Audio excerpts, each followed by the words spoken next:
Olá pessoal, professor Aldinei por aqui. Muito obrigado por apertar o play aí para mais uma videoaula. Hoje a gente continua falando sobre os números complexos. Bora estudar, galera!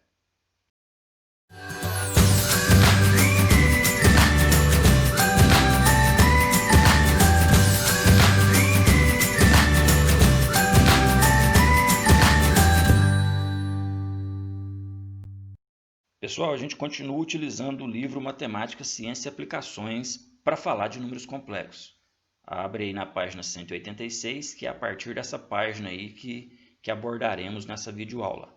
Aqui eu tenho um mapa mental apresentando os conceitos que mostramos na última videoaula, na parte 1 aí, sobre números complexos. Falamos da forma algébrica, do par ordenado, do plano de Argand-Gauss, as potências de I. Mostramos aqui que o conjunto dos números complexos fica sendo o maior universo numérico que temos aí, né, agora no estudo da matemática, beleza? E ficou, de repente, faltando a gente destacar naquela última videoaula a aplicabilidade dos números complexos, né? O aluno pode ter ficado se perguntando, onde é que eu vou usar números complexos? E aí eu quero destacar para vocês que este número complexo aí, z igual a x mais yi, o número complexo ele está aí, ó, no processamento de imagens. De alguma maneira, a gente tem no algoritmo de um aplicativo como o TikTok aí, o uso de um número complexo. Quando a gente também faz conversão de formatos de arquivo de áudio aí para MP3, os números complexos se fazem presentes, beleza? Como, professor? Como que o número complexo é usado nisso daí? Bom, galera, aqui nessa nossa videoaula a gente não vai adentrar em como ele é utilizado no processamento de imagens, né? Não vamos falar aqui de uma transformada de Fourier. Isso aqui já seria assunto para o ensino superior. O que eu quero aqui é apresentar conceitos básicos de números complexos para quando você vê isso lá no seu ensino superior, você não ficar tão perdido. Ah, eu nunca ouvi falar disso no ensino médio. Ou então quando você for estudar um circuito elétrico, onde aparece aí também os números complexos, um sistema massa-mola, estudar fractais, e aí o número complexo aparece lá, você vai ficar perdido, né? Nunca ouvi falar disso. Não vamos nos especializar em circuitos elétricos, em sistema massa-mola, em processamento de imagens, não. A gente aqui vai aproveitar os números complexos, como eu já falei na última aula, para revisar conceitos dos outros conjuntos que já estudamos. Conjunto dos números reais, conjunto dos números racionais, beleza? A gente vai aproveitar os números complexos para revisar conceitos da matemática básica. Mas o que eu quero mostrar para vocês aqui é que há uma aplicabilidade sim. A gente utiliza números complexos na nossa vida sim. Não é só para ficar aqui brincando com números não, que a gente apresenta este conceito aí para vocês. Beleza? Então está justificado aí a aplicabilidade dos números complexos. Você tem interesse nisso? A internet está aí, né, para você pesquisar o que é uma transformada de Fourier, como é que ela opera aí no processamento de imagens. Você pode também adentrar aí na física procurando, né, material sobre circuito elétrico, fractal, sistema massa-mola. Aqui a gente vai ficar preso ao básico dos números complexos, que é o que nos interessa aqui no nosso curso de ensino médio. Ok? Bom, e entre os conceitos que nos interessa estudar aqui, né, nesse curso de ensino médio, falando de números complexos, está aí o conjugado de um número complexo. Você tem um número complexo aí, z igual a mais bi, lembrando também que pode ser representado aí por x mais yi, né? Estou usando letras diferentes aqui porque o livro também traz letras diferentes para a gente não se confundir quando olhar para o livro. Lembrando que esse a e esse b são números reais, hein, galera? São números reais quaisquer aí. Esse i aqui é a unidade imaginária. O que seria o conjugado, né, deste número complexo? O conjugado de z, que inclusive para diferenciar a gente vai chamar de z traço. Conjugado de um número complexo seria isso aqui, ó. Consegue perceber aí o que há de diferente desta representação para esta representação? Lá era a mais bi, aqui é a menos bi. A gente tem aqui um número oposto, né? Na parte imaginária aqui, ó, do número complexo, a gente tem um valor oposto. E é isso aí. Se a gente tem aqui, por exemplo, esses números complexos z igual a 2 mais 3i, z igual a menos 1 mais 4i, Presta atenção aqui, ó, na parte imaginária do número complexo, no mais 3, porque o conjugado vai ser simplesmente a troca do sinal aqui dessa parte imaginária. Vai ser o número oposto ao que estiver na parte imaginária. Preste atenção que a parte real aqui não houve alteração, beleza? Essa letra B, por exemplo, então, o que seria aí o conjugado do Z, né? O Z traço aqui. Olha que a parte real continuou. O que houve foi uma troca do sinal da parte imaginária. Esse aqui, né? Z igual a menos 5i. Você vai observar aqui que a parte real está zerada, só tem a parte imaginária. E como ela é negativa, o conjugado seria ela positiva. Olha lá, menos 5, aqui mais 5. Por último aqui, a gente tem o Z igual a 3, e aí a gente observa que ele está com a parte imaginária zerada, só tem a parte real. E como vimos, o conjugado aqui troca o sinal só da parte imaginária. Então, nesse caso aqui, o conjugado seria o próprio 3. Tá vendo aí? A parte real, não tem aqui a parte imaginária, então não há uma representação aqui de troca de sinais nesse caso. Simples, conjugado de um número complexo é simplesmente aí a gente pegar um número complexo e trocar o sinal aí da parte imaginária dele. Geometricamente, né, se a gente fosse pensar isso aí no plano de Argand-Gauss, o número complexo ele pode ser representado por uma imagem, por um afixo, né? Que no caso que a gente chama de ponto M, com as coordenadas A, que é a parte real, e B, que é a parte imaginária. Olha o que seria aí o conjugado dele no plano de Argand-Gauss. A gente tem ali simplesmente um valor que seria, um valor não, né? Um ponto que seria simétrico ao ponto que representa o número complexo dado, só que simétrico em relação ao eixo real, né? Você pode ver que há uma simetria em relação ao eixo real. Então, isso que é o conjugado aí do Z igual a A mais BI.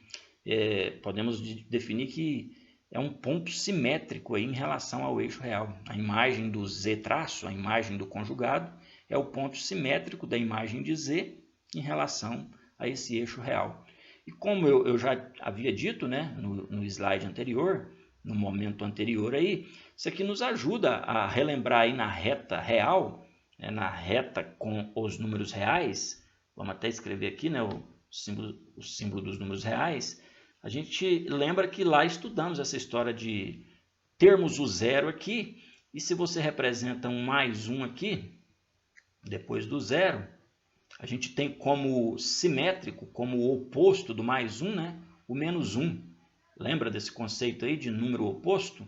Se você tem aqui vamos colocar aqui o raiz de 2, que é um número real, o que seria o simétrico dele, né? O que seria o oposto dele? Seria o menos raiz de 2, não é isso?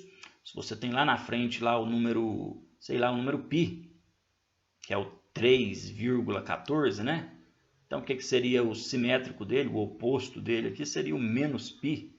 Então, é isso, é parecido com essa ideia que já havíamos estudado lá no conjunto dos números reais, lá na reta real. O conjugado estaria mais ou menos ligado com essa ideia aí do oposto na reta real.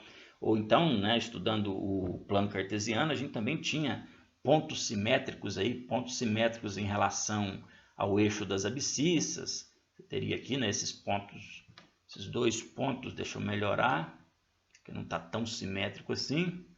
Esses dois pontos aqui simétricos em relação ao eixo x, ou então um ponto aqui que seria simétrico em relação ao eixo das ordenadas, ao eixo y. Você poderia ter um ponto aqui também que seria simétrico ao ponto que está no primeiro quadrante, mas em relação à origem, em relação ao centro do plano cartesiano aqui. É isso. São mais ou menos essas ideias aí que a gente revisa estudando aí o conjugado de um número complexo, por exemplo. Beleza? Quociente de dois números complexos na forma algébrica, né?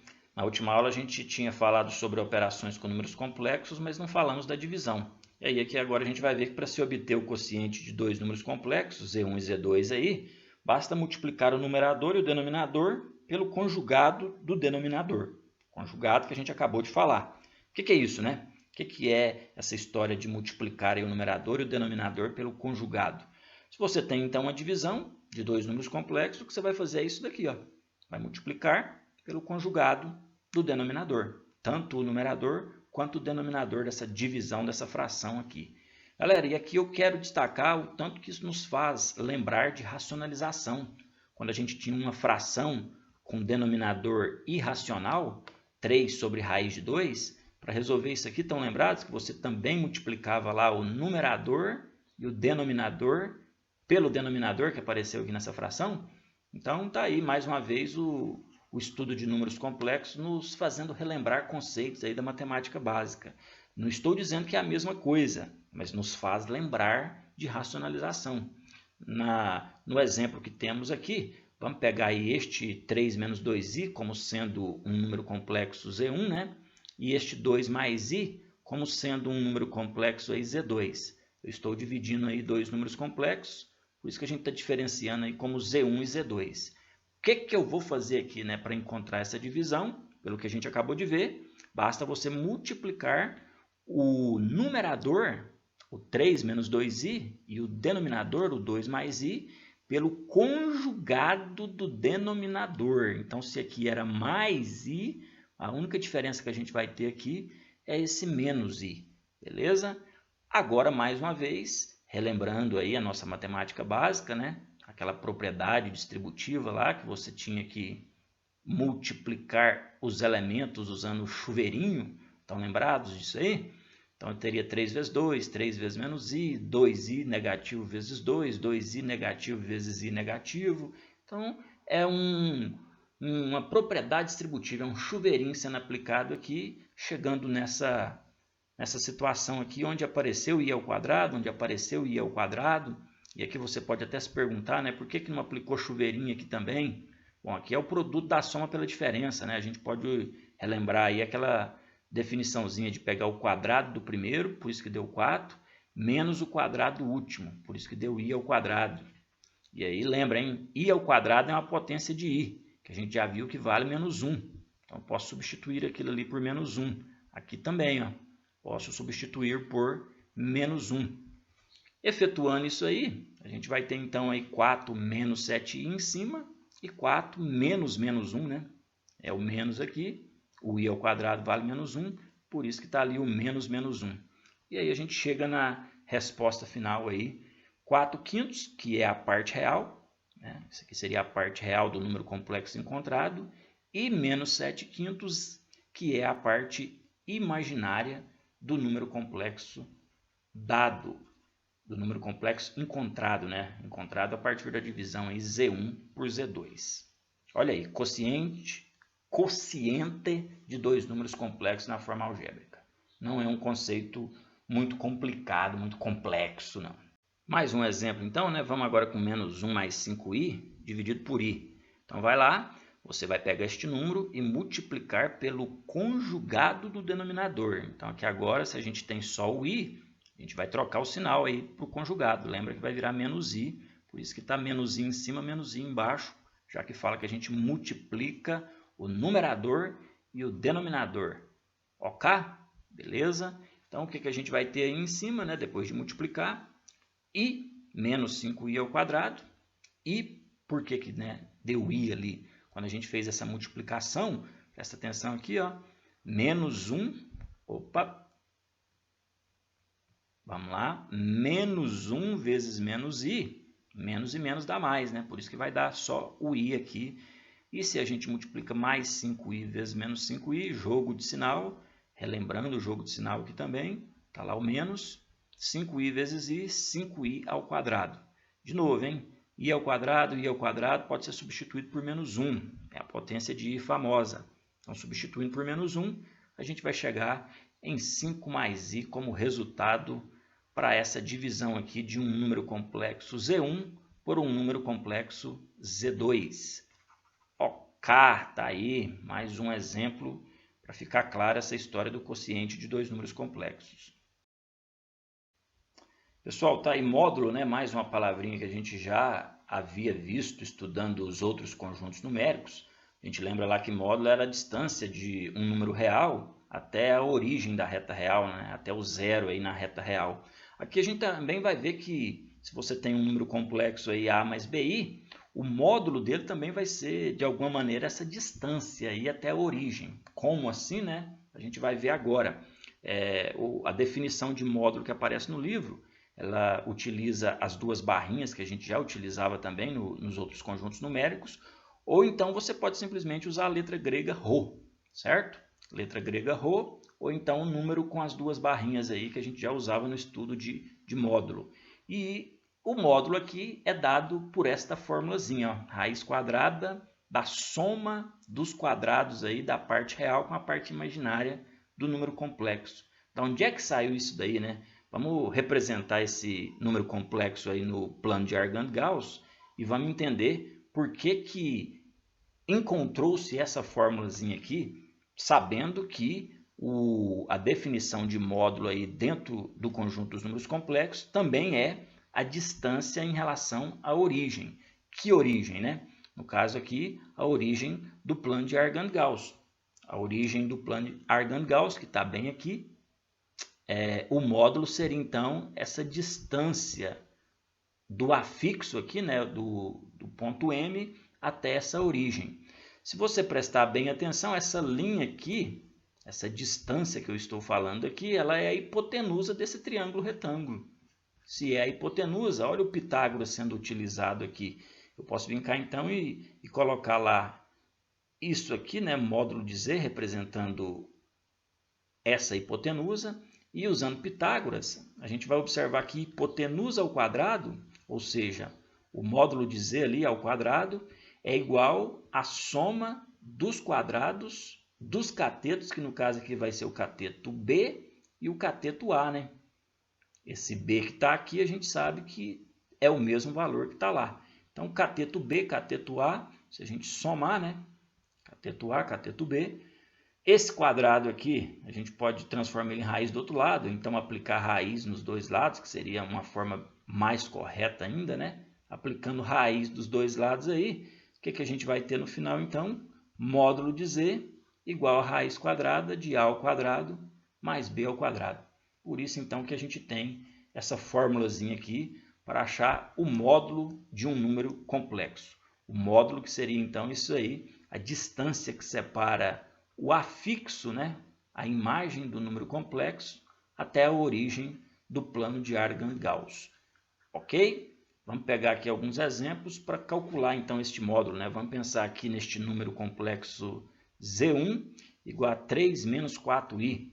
Se a gente fosse representar ele no plano de Argand-Gauss, vamos pensar no par ordenado que representa ele. É o par ordenado 3 na parte real e menos 4 na parte imaginária, né? 3 na parte real, vamos imaginar que você tem um 3 aqui, que seria o 3, e menos 4 na parte imaginária, no eixo imaginário. E aí eu teria então menos 4, teria que continuar esse eixo aqui para baixo. Continuando o eixo aqui, vamos imaginar que você tem um menos 4 aqui, né? Então, aqui estaria aquele tal daquele número Z1 ali, ó. Mais ou menos aqui está o número Z1, representando o ponto 3, o afixo, né? Vamos usar a linguagem correta aí, o afixo 3 e menos 4. Eu quero descobrir isso aqui, ó, a distância que separa este ponto da origem do plano de Argand-Gauss. Essa distância ali. Isso que a gente chama de módulo do número complexo, onde a gente também pode usar essa letra grega ali, o Rho. Parece um P, né? Por isso que eu prefiro usar, na verdade, a simbologia já conhecida. Beleza? Módulo de Z. Olha lá, né? A gente acabou de ver, é só pegar lá a raiz quadrada da parte real ao quadrado com a parte imaginária ao quadrado. Então, o que a gente teria aqui de cálculo? Seria isso daqui, né? Z1 dentro do módulo, raiz quadrada de parte real ao quadrado, mais parte imaginária elevada ao quadrado. Total, então, ia dar 25, raiz de 25, né? 3 ao quadrado é 9, menos 4 ao quadrado é 16, e aí eu teria 5 como essa distância que a gente estava tentando calcular aqui. Beleza? Módulo, olha aí, tranquilo, não é um conceito muito complicado, não. Vamos para mais um exemplo? Vamos pensar nesse aqui agora. O que seria o módulo dele? E aí é bom destacar essa história aqui que você não está vendo a parte real, galera. Não custa nada ir lá escrever ela. A parte real não apareceu, vai lá e coloca um 0 no lugar dela para não fazer confusão na hora de escrever a formulazinha, né? Na hora de usar aí o A na formulazinha, o A que é a parte real. Tá aí o módulo deste número aqui, que a gente inclusive chama de número imaginário puro. Aquele número complexo onde a parte real está zerada. Vamos pensar nesse aqui agora, ó, que já é chamado de número real também, né? Ele tem a parte imaginária zerada, então esse número complexo aqui, na verdade, é um número real. Mas os reais estão contidos nos complexos, né? Por isso que a gente pode chamar o 4 de número complexo também. Mas o que seria aí o módulo? Vamos primeiro colocar aqui um zero representando a parte imaginária, para não confundir. Então, o módulo seria dado também por ρ aí, olha aí, usando a outra letra para reforçar essa ideia da simbologia que aparece. E aí você teria 4. É um módulo de 4. É 4? Pois é. Se a gente for representar isso aí lá no plano de Argand-Gauss, né? Onde é que estaria esse par ordenado aí? 4 e 0. Se a gente fosse representar lá no plano de Argand-Gauss, vamos fazer uma repartição mais ou menos aqui. Aqui é o 1, aqui é o 2, aqui é o 3, aqui é o 4. Estou querendo representar o número 4 e 0. Então, esse número estaria exatamente aqui em cima. 4 na parte real, 0 na parte imaginária. E eu descobri que o módulo dele deu 4. Realmente, ó, a distância dele até a origem do plano de Argand-Gauss são 4 espaços. Então faz sentido. O módulo realmente é 4. Tranquilo demais. Olha que beleza.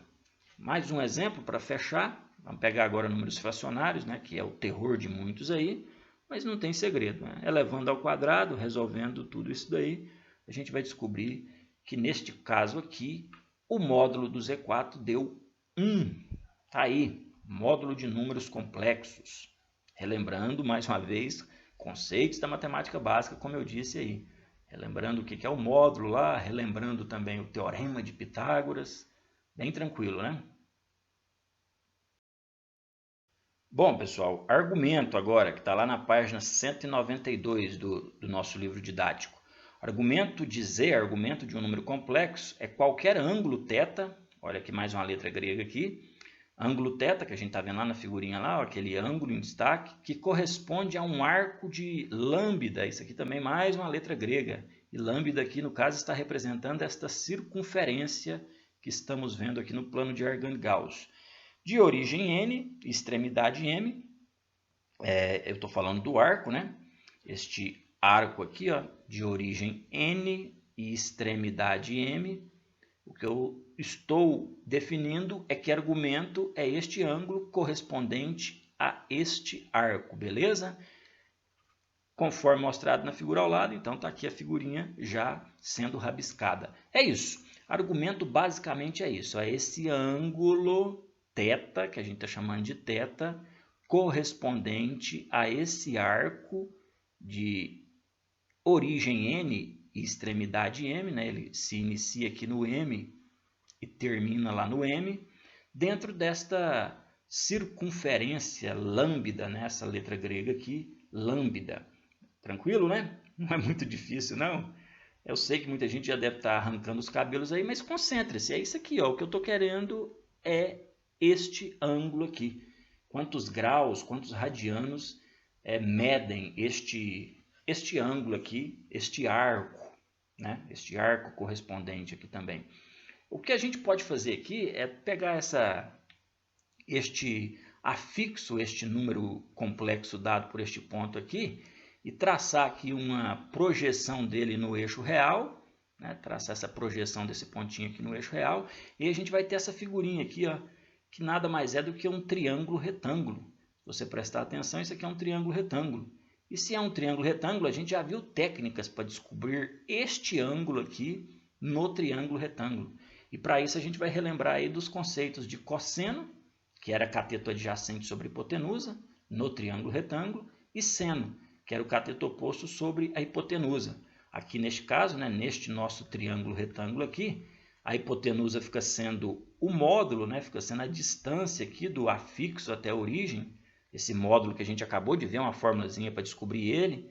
O cateto oposto aqui fica sendo a parte imaginária, né, fica sendo o valor de B, esse valor do B que aparece no par ordenado, ele é o valor do cateto oposto neste triângulo retângulo. E o cateto adjacente fica sendo o valor da parte real. Beleza? Então a gente vai precisar recolher essas informações aí para dar um jeito de descobrir quem é este ângulo θ. Vamos pensar aqui num número complexo. Vamos pensar neste Z1 igual a 4 mais 4i. E o que a gente quer é descobrir o argumento deste número complexo. Descobrir ali o valor deste ângulo, né? Vamos representar ele no plano de Argand-Gauss. Tá aí. A gente tem as coordenadas 4 para a parte real e 4 para a parte imaginária. Este ponto ele está em uma circunferência aí nesse plano de Argand-Gauss. E a gente sabe que ele está a uma certa distância da origem, né?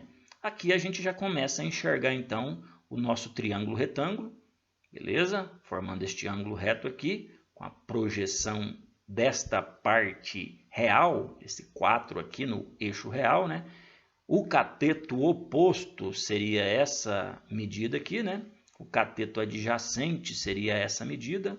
Vamos lá, vamos anotar cateto oposto aqui, cateto adjacente aqui. A hipotenusa é aqui, ó. É a medida do módulo do número complexo, módulo que a gente acabou de ver. Então, a hipotenusa fica sendo esse módulo de Z. Vamos lá, né? Se você quer descobrir quem é aquele ângulo que está ali em destaque, deixa eu apagar toda essa tinta aqui. Eu quero descobrir quantos graus, quantos radianos tem esse ângulo que a gente está chamando aqui de argumento. Então, a gente vai precisar do valor aí da hipotenusa, já que o valor do cateto oposto, repito, está aqui, cateto oposto, já que o valor do cateto adjacente está aqui, 4 e 4 aí, só falta calcular essa hipotenusa, que a gente pode chamar aí de ρ, né?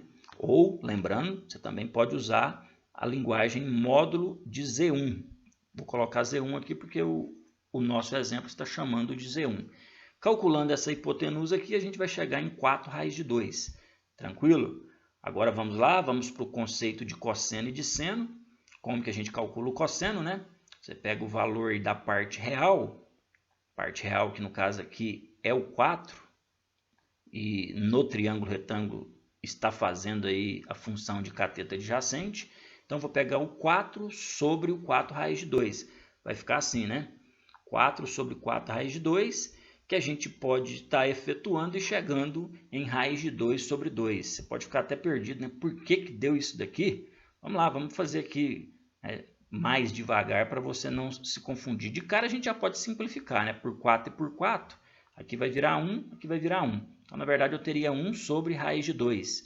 E aí, lembra da história de racionalização que eu acabei de falar? A gente multiplica o numerador e o denominador pelo denominador que aparece aqui, né? Então, ficaria raiz de 2 em cima, e raiz de 2 vezes raiz de 2, a gente sabe que dá raiz de 4. Raiz de 4 é 2. Então, é por isso que a gente tinha aqui 4 dividido por 4 raiz de 2, resultando em raiz de 2 sobre 2. Olha aí, muita revisãozinha aqui, hein? Muita revisãozinha boa aqui. Vamos agora para o seno. Já que eu falei do cosseno, lembra que o seno é dado por cateto oposto sobre hipotenusa. Só que o cateto oposto aqui nada mais é do que a parte imaginária deste número complexo representado por este ponto. Então, aqui nesse caso, a gente teria novamente 4 sobre 4 raiz de 2, que vimos, né? É raiz de 2 sobre 2. Ah, beleza, eu sei que a hipotenusa deu isso, calculando o cosseno deu isso, calculando o seno deu isso, mas a pergunta é, quem é esse ângulo θ? Quanto é que ele mede? Como é que eu vou fazer isso aqui descobrindo cosseno do θ e descobrindo seno do θ, hein, galera? Qual é o ângulo, né? Você vai se perguntar aqui agora, qual é o ângulo cujo cosseno e cujo seno valem raiz de 2 sobre 2? Aqui agora a gente tem que relembrar que este ângulo ele está aí no primeiro quadrante, beleza? Lembra que a gente tem aqui no plano cartesiano, que agora é chamado de plano de Argand-Gauss, quadrantes. Esse aqui é o primeiro quadrante, esse aqui é o segundo, terceiro e quarto. Tranquilo? Então, este ângulo que eu estou procurando, a primeira coisa que você tem que saber é que ele pertence ao primeiro quadrante. Com base nisso, a gente relembra lá dos ângulos notáveis, que eram ângulos que estavam nesse primeiro quadrante. Lembra os ângulos de 30, 45, 60 graus? todos eles ângulos pertencentes a este primeiro quadrante aqui, entre 0 e 90 graus. Vai lá, define os valores, né, usando aquela musiquinha que a gente tanto viu, né? 1, 2, 3, 3, 2, 1, todo mundo sobre 2, só não vai raiz no 1. E você vai observar que o ângulo que possui o seno valendo raiz de 2 sobre 2 e cosseno valendo raiz de 2 sobre 2 é o ângulo de 45 graus. Ué, então pronto, aí acabamos de achar o argumento. O argumento fica sendo 45 graus, que quando transformado em radiano, dá π sobre 4 radiano. Lembra dessa transformação? Se não lembra, era uma regrinha de 3, né? Que a gente lembrava que π é equivalente a 180 graus. E o 45 graus? A gente chamava de x, multiplica cruzado aqui, você chega nesse π sobre 4 radianos. Olha aí, então, calculamos o argumento do número complexo Z1 igual a 4 mais 4i, e o argumento que a gente define como ângulo θ é um argumento de 45 graus ou π sobre 4 radiano. Argumento de números complexos nos ajudando a revisar aí vários conceitos da trigonometria no triângulo retângulo, hein? E é este argumento que a gente usa para representar a forma trigonométrica ou polar de um número complexo, galera. A gente tem aqui o número complexo dado por essa forma algébrica e a gente agora também vai representar ele na forma trigonométrica, que é dado por z igual a ρ que é o módulo, né? O módulo do número complexo, multiplicado por cosseno de θ mais i seno de θ. Que é isso, né? Eu vou simplesmente substituir, galera. O ρ que a gente tinha calculado, né? O módulo que a gente tinha calculado, 4 raiz de 2 aqui, ó, lá no lugar do ρ, tá vendo? Então, a gente vai continuar precisando calcular esse módulo. E o ângulo que você descobriu, dado em graus ou dado em radianos, você vai vir aqui e colocar no lugar do θ. Está lá, π sobre 4, π sobre 4. Então, definimos aqui agora que um número complexo pode ser dado na forma algébrica, que é essa forma aqui, ou pode ser convertido para a forma trigonométrica. E aqui sim, de suma importância para aquelas aplicabilidades todas que eu apresentei aí no começo da nossa aula. Beleza? Essa forma trigonométrica é talvez a forma mais importante aí de se representar um número complexo. Por isso, vamos até ver mais um caso aqui, né? Vamos pegar aqui agora este número aqui na forma algébrica. Olha aqui a parte real dele, é o 4, né? Parte real. E a parte imaginária aqui, nesse caso, toma cuidado, hein? A parte imaginária do número complexo aqui fica sendo menos 4 raiz de 3. O i que está aqui no meio, ele não apareceu aqui no final, para não fazer confusão e pensar que ele está dentro da raiz. Às vezes pode haver confusão nessa representação, por isso que às vezes o i vai aparecer antes da raiz, beleza? Então, que fique claro, isso aqui é o que a gente chama de forma algébrica. Como é que eu vou fazer para transformar na forma trigonométrica, né? Como é que eu converto isso nisso aqui? Primeira coisa, vamos lá representar este número no plano de Argand-Gauss, para ficar bem claro aí que ele está lá no quarto quadrante do plano de Argand-Gauss. Por que, professor, que ele está no quarto quadrante? Vamos lá, ó. Como eu disse, a parte real é 4 e a parte imaginária é menos 4 raiz de 3. Então, positivo na parte real, negativo na parte imaginária. Positivo na parte real e negativo na parte imaginária realmente é aqui, ó, no quarto quadrante, como a gente está vendo. E isso aí vai ser importante para definir, né? Que ângulo é esse θ aqui, ó? Porque agora a gente está vendo que ele não está no primeiro quadrante, ele não é mais um ângulo entre 0 e 90 graus. Ele agora é um ângulo entre 270 e 360, mas que é simétrico de um ângulo que está lá, né, no primeiro quadrante. Lembrando, na trigonometria na circunferência, a gente, para encontrar este ângulo aqui, este ângulo θ maior, a gente vai precisar descobrir quem é o simétrico dele lá no primeiro quadrante. Mas, antes de tudo isso, lembra que a gente precisa ir calcular o cosseno e o seno deste ângulo. Vamos lá? Começa calculando o ρ, né? que seria a hipotenusa lá no triângulo retângulo. Calculado esse ρ, a gente vai descobrir aqui que deu 8.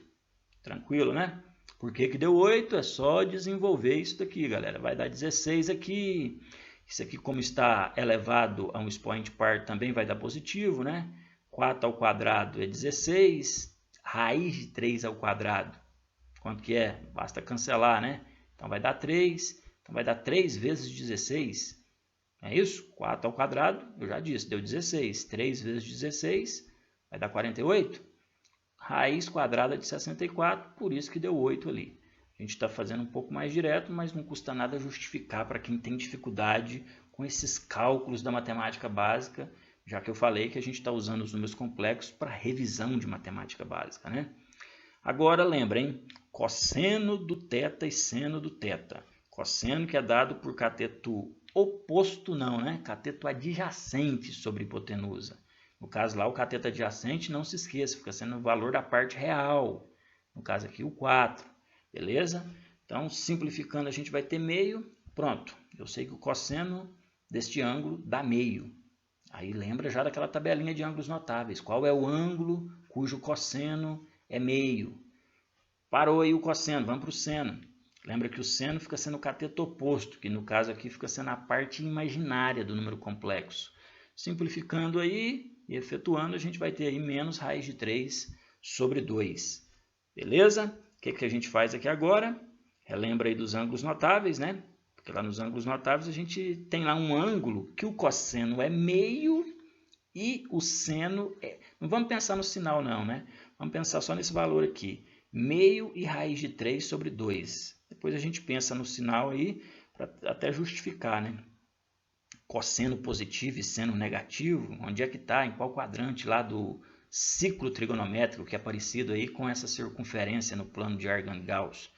Cosseno valendo meio, vamos lá, cosseno valendo meio está aqui, ó. Beleza? Agora o seno valendo raiz de 3 sobre 2, o seno valendo raiz de 3 sobre 2. Então está definido, é o ângulo de 60 graus. Isso lá no primeiro quadrante. Se a gente estivesse falando aí de cosseno igual a meio e de seno igual a raiz de 3 sobre 2. Mas como a gente tem o seno negativo, e faz sentido, né? Porque o seno estava aqui nesse eixo da vertical, então o seno seria esse valor, cosseno que está no eixo da horizontal seria esse valor, realmente é aquele pontinho que é simétrico aos 60 graus. Quem é, hein? O simétrico de 60 graus aqui no quarto quadrante? Para descobrir, lembra da técnica? É só pegar 360 graus menos 60 graus.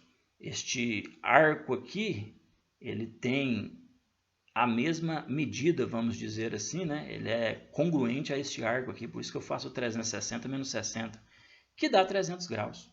Pronto. Então eu tenho aqui este ângulo θ que representa este ponto M aqui, ele é um ângulo de 300 graus simétrico ao ângulo de 60 graus. Está no quarto quadrante, então a gente, por isso, definiu aí essa história de o seno ser negativo, o cosseno ser positivo. Então, sendo o ângulo de 300 graus, basta agora substituir, né? Descobrimos o ρ, que era 8, então no lugar do ρ, vim cá e coloquei 8. Tá aí, só substituição mesmo.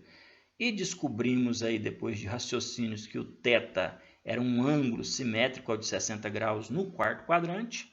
Quem é o ângulo simétrico ao de 60 graus no quarto quadrante? É o 300 graus.